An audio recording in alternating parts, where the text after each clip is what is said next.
We've got some more information about Mega Brave and Mega Symphonia, the start of a new block. Hello, Megas.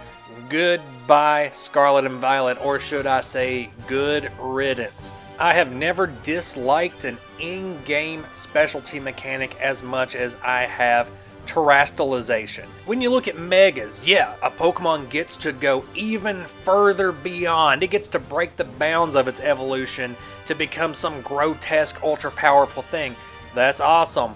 Or your Pokemon growing to kaiju size, sometimes taking on new ultimate forms in doing so.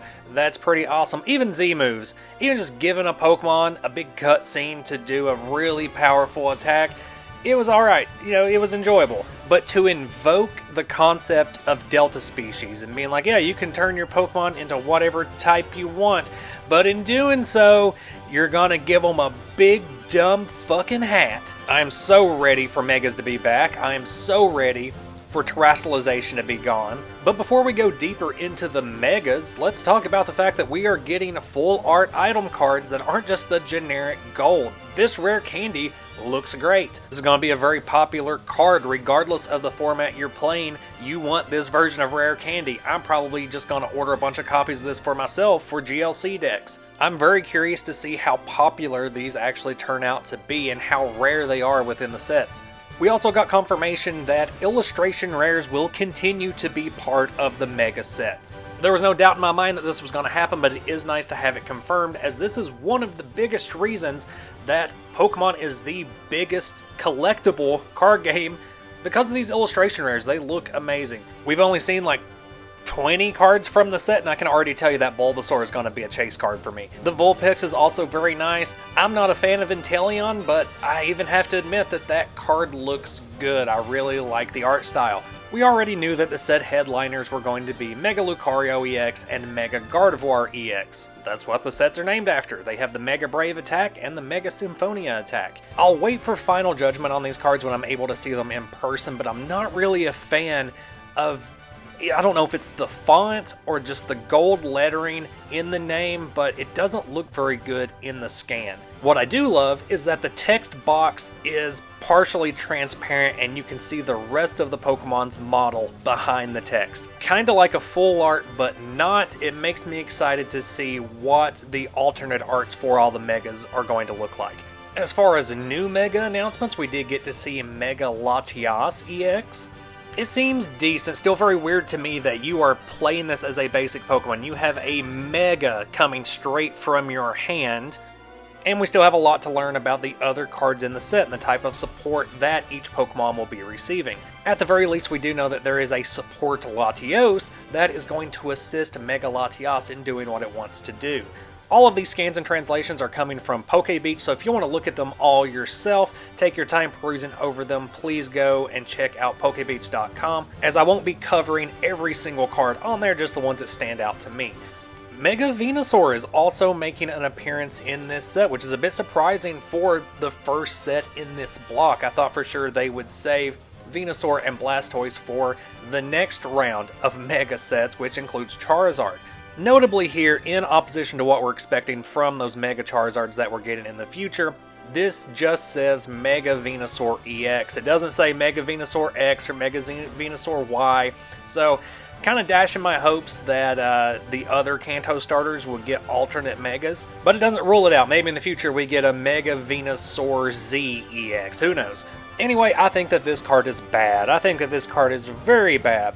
I think that it is appropriate that its only attack is called Jungle Dump. You have to remember that this time around Megas are functioning differently than they did during the X and Y era. In X and Y, you would just play Venusaur EX straight from your hand, and the next turn you could Mega Evolve it. This time around you are going Bulbasaur, Ivysaur, Mega Venusaur EX, so you're missing a step, but it actually means that you can get it into play faster. Having Megas as a stage 2 instead of a stage 3 is really strange to me, but we'll see how it plays out.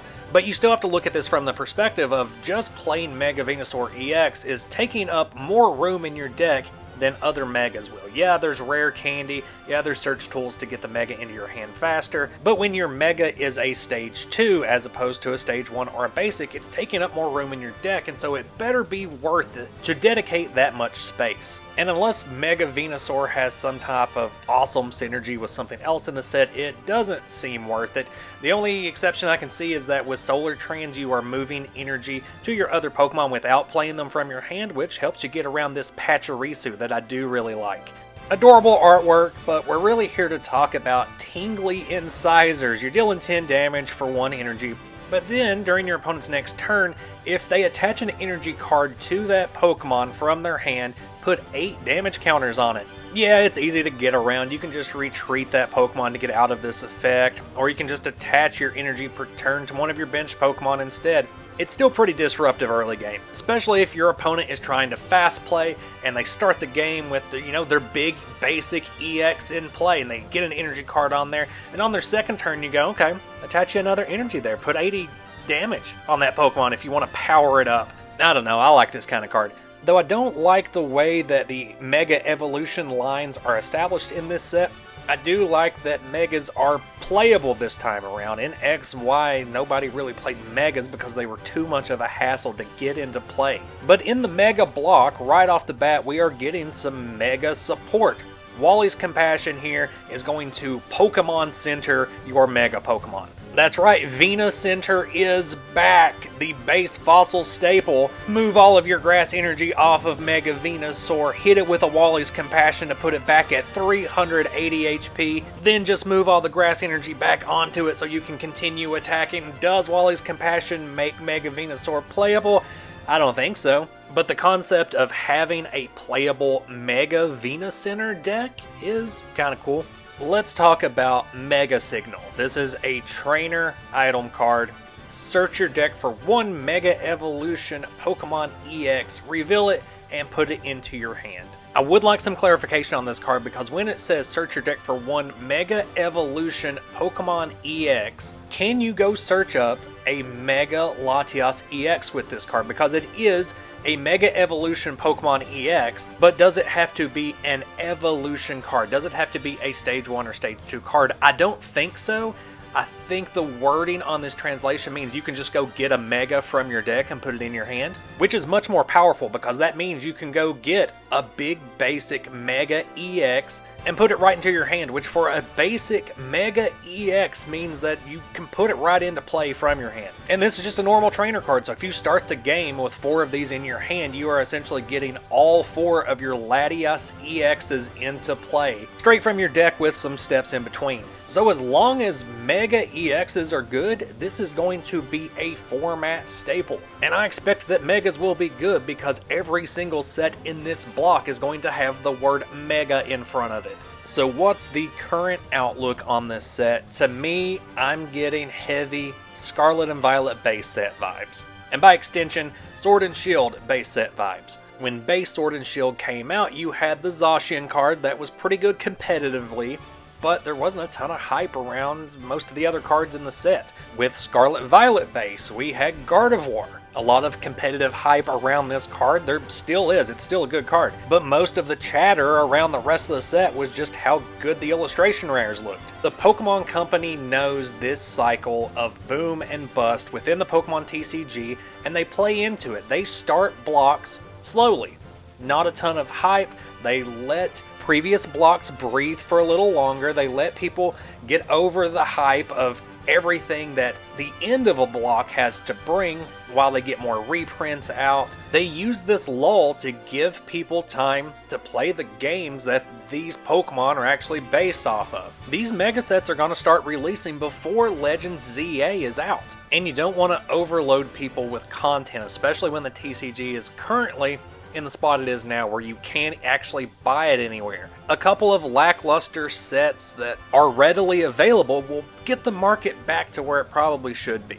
I'm not saying that this set looks to be lackluster, I just think that they're saving their big guns for 3 to 4 sets in. We are leading the Mega Block with Lucario and Gardevoir, 2 extremely popular Pokemon. Our next set's gonna have Charizard in it.